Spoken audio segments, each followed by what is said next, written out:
నమస్తే 5 రాష్ట్రాల ఎన్నికలపై ప్రత్యేక బులెటిన్ పంచతంత్రంకు స్వాగతం। బీజేపీ నేత మాజీ మంత్రి సువేందు అధికారిపై సీఎం మమతా బెనర్జీ ఫైర్ అయ్యారు।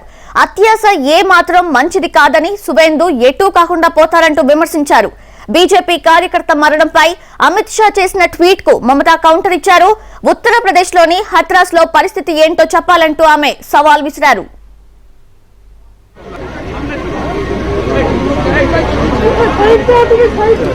अरे देखो सब दाड़ी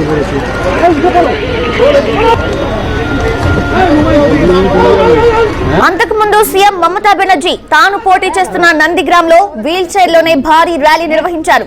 దాదాపు 8 కిలోమీటర్ల పాటు ఈ రోడ్డు షో సాగింది। కురీడార్ రామ్ చౌక్ నుంచి ఠాకూర్ చౌక్ వరకు నిర్వహించారు ఈ రోడ్ షో।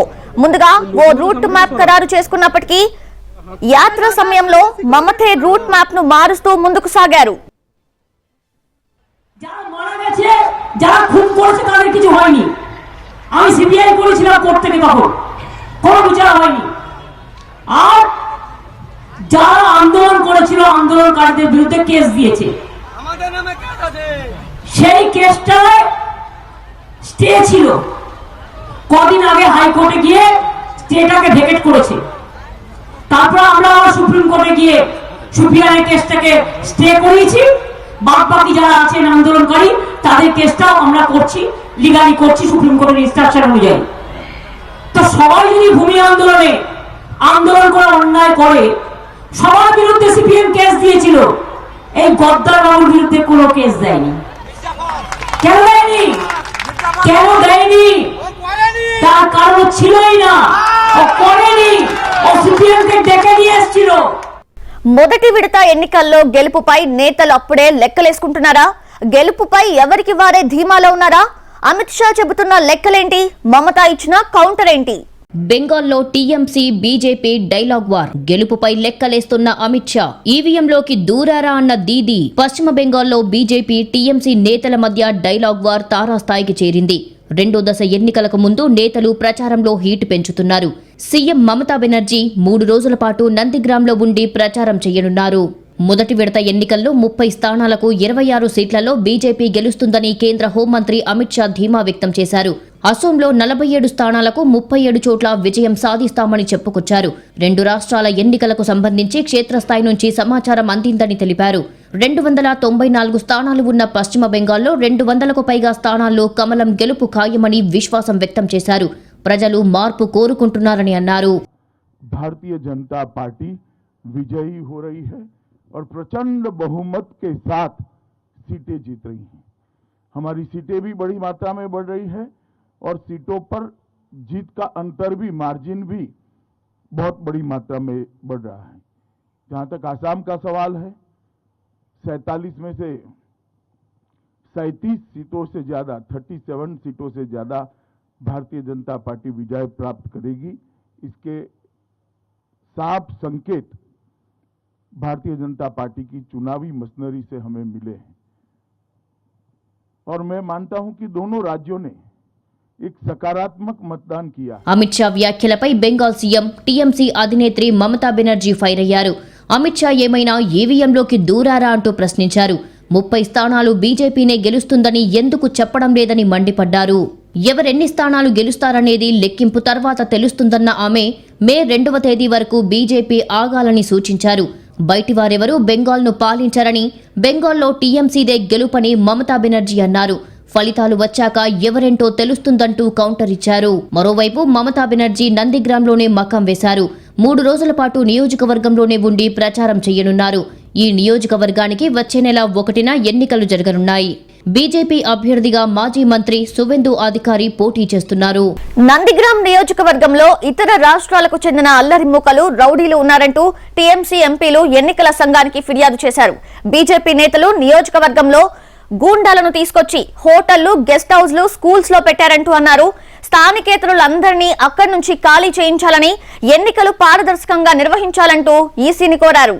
पूर्व मेदिनीपुर में नंदीग्राम कॉन्स्टिट्यूएंसी में जो पहला अप्रैल को निर्वाचन होने वाला है, लेकिन उसके पहले भारतीय जनता पार्टी के जो कैंडिडेट हैं उनके नेतृत्व में 5 किस्म के लोकेशन, उनके नाम भी सब डिटेल में दिया गया है, जहां पे हम लोग देख रहे हैं कि जो रेसिडेंट, जो वहां के निवासी नहीं है, नंदीग्राम कॉन्स्टिट्यूएंसी के निवासी नहीं है, बाहर के लोग एंटी सोशल वगैरह सभी कोई को इस जगह में रखा गया है। होटल है, गेस्ट हाउस है और कुछ पब्लिक स्कूल है। इन ठिकानों का, इन पता का हम लोग नाम दिए हैं, जिससे कि पुलिस को भी जो ये बात कही गई है, अब तक कुछ स्टेप्स नहीं हुआ। आज चीफ इलेक्टोरल ऑफिसर के दृष्टि को हम लोग इस नजर में रखे हैं कि 1 अप्रैल के पहले इन लोगों को जो है इन पे ध्यान दें, इन बातों पे ध्यान दें। తృణమూల్ కాంగ్రెస్ ఎంపీ సినీ నటి నుస్రత్ జహాన్ కు సంబంధించిన వీడియో సోషల్ మీడియాలో వైరల్ అవుతోంది. పార్టీకి గంట కంటే ఎక్కువసేపు ప్రచారం చేయలేనంటున్న వీడియోను బీజేపీ ట్విట్టర్లో షేర్ చేసింది. సీఎం మమతా బెనర్జీ కోసం కూడా అంత సమయం కేటాయించలేను అన్నట్లుగా నుస్రత్ వ్యాఖ్యానించినట్లు అందులో ఉంది. సొంత పార్టీకి ఎన్నికల్లో సరైన ప్రచారం చేయలేని స్థితిలో టీఎంసీ పార్టీ ఎంపీలు ఉన్నారంటూ బీజేపీ విమర్శించింది.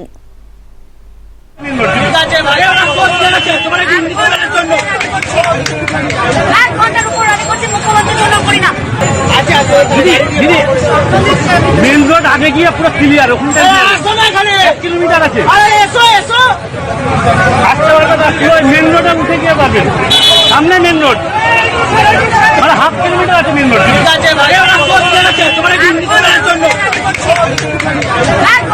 ఇక తమిళనాడు మంత్రి ఎస్పీ వేలుమణి జోరుగా ఎన్నికల ప్రచారం చేస్తున్నారు.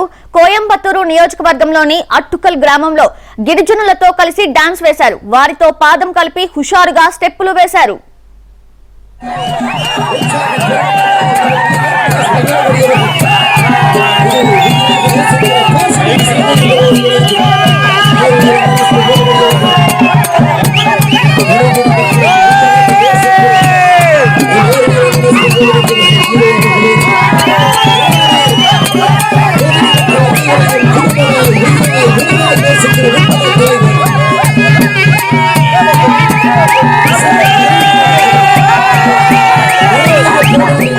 Welcome back.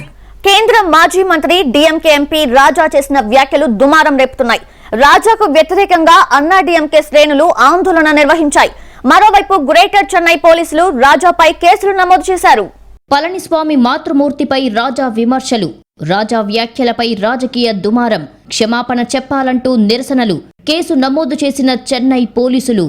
డీఎంకే ఎంపీ రాజా సీఎం మాతృమూర్తిని కించపరిచేలా వ్యాఖ్యలు చేయడంపై రాజకీయ దుమారం రేపుతోంది. రాజాకు వ్యతిరేకంగా అన్నాడీఎంకే శ్రేణులు నిరసనలు నిర్వహించాయి. తమిళనాడు సీఎం పళనిస్వామి ర్యాలీలో కన్నీళ్లు పెట్టుకున్నారు.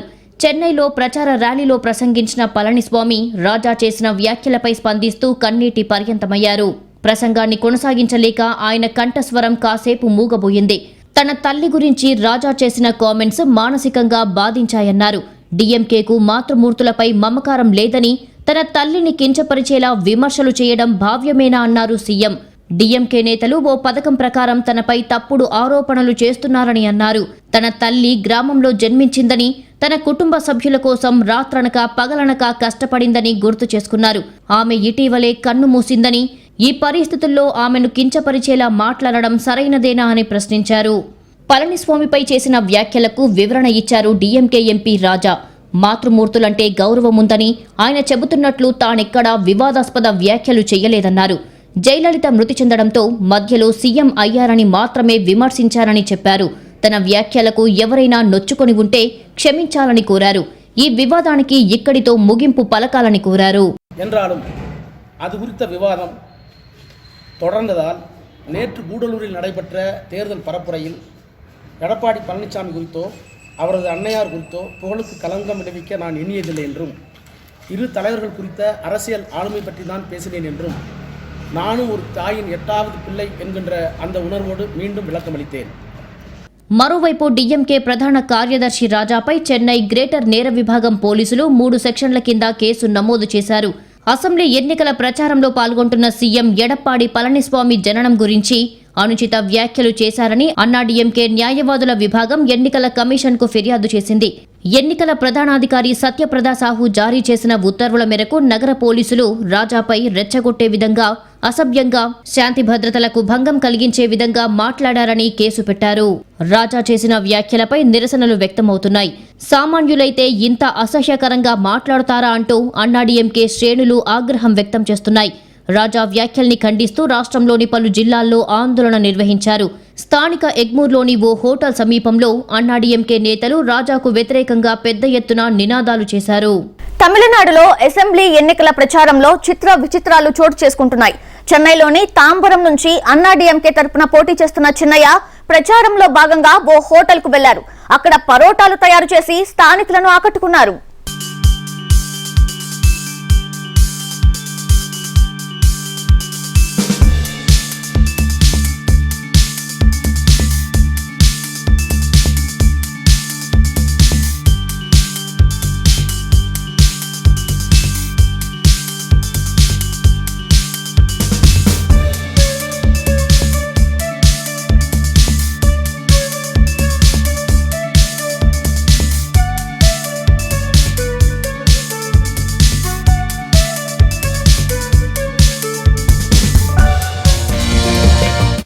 అసెంబ్లీ ఎన్నికల్లో అన్నాడీఎంకే బీజేపీ కూటమి విజయం సాధిస్తుందన్నారు కమలం నేత ఎన్సీ సైనా.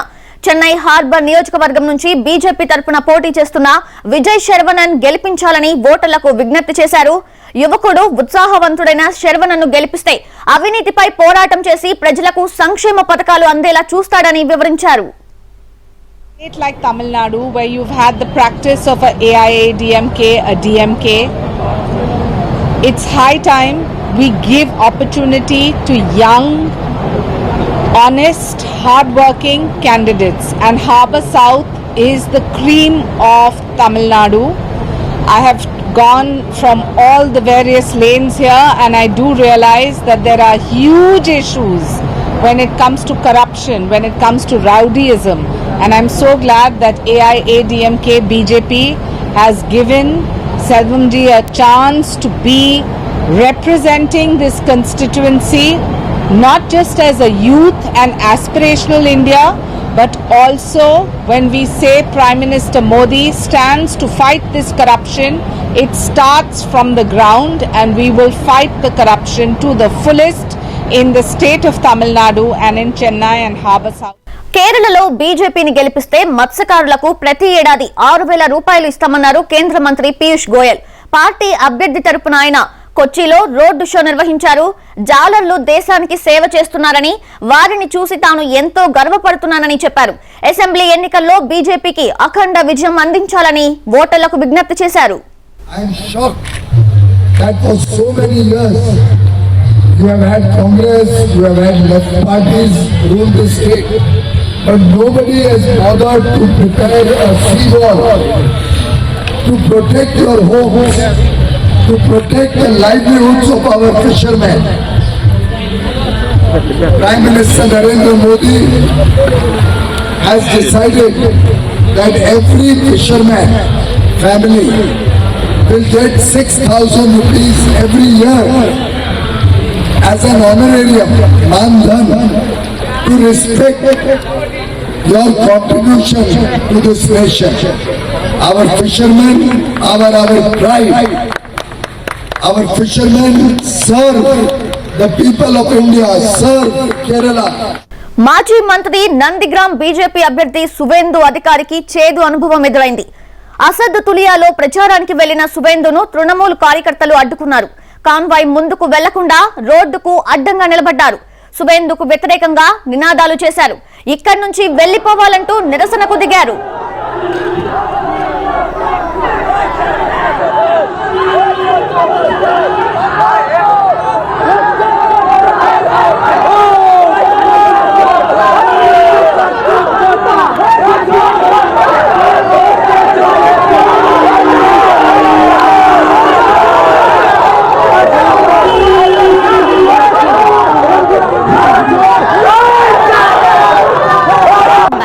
దేవభూమిలో నేతల మధ్య మాటల తూటాలు పేలుతున్నాయి.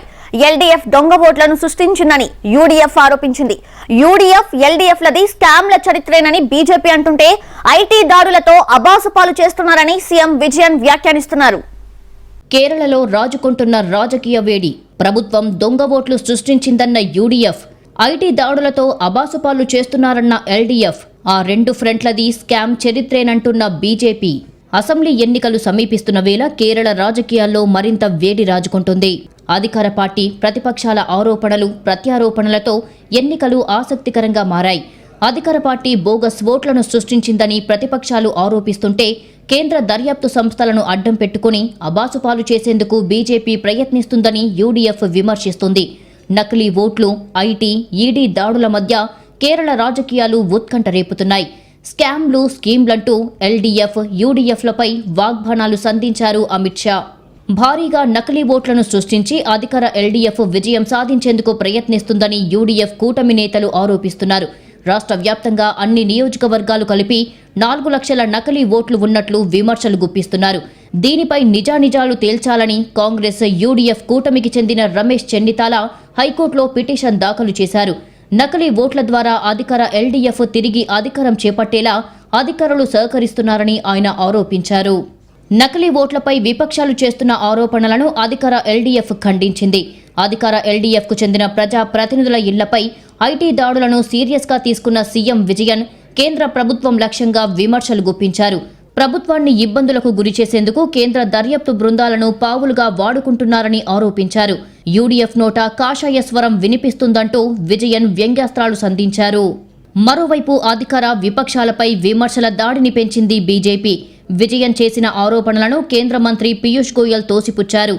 యూడీఎఫ్ హయాంలో సోలార్ స్కామ్ జరిగితే ఎల్డీఎఫ్ హయాంలో గోల్డ్ స్కామ్ జరిగిందంటూ బీజేపీ నేతలు విమర్శిస్తున్నారు. ఆ రెండు కూటములు అవినీతికి కేర్ ఆఫ్ అడ్రస్ గా మారిపోయాయని కమలం నేతలు విమర్శిస్తున్నారు. The allegation is completely wrong. And we don't know who complains, but anybody complains. It is the duty of police to make investigation. Then imagine how sad it would have been. So any police, after all, how did the gold scam come up? Some allegations were made. And the Chief Minister of Kerala himself wrote to the center. మొత్తానికి 3 కూటముల మధ్య war తారాస్థాయికి చేరింది. ఒకరిపై ఒకరు విమర్శలు చేసుకుంటూ ప్రచారంలో heat పెంచుతున్నారు. ఓటర్లను ఆకట్టుకోవడమే లక్ష్యంగా డైలాగులు పేల్చుతున్నారు. వీరిలో ఎవరికి ప్రజలు జై కొడతారో తెలియాలంటే మరికొంతకాలం ఆగాల్సిందే.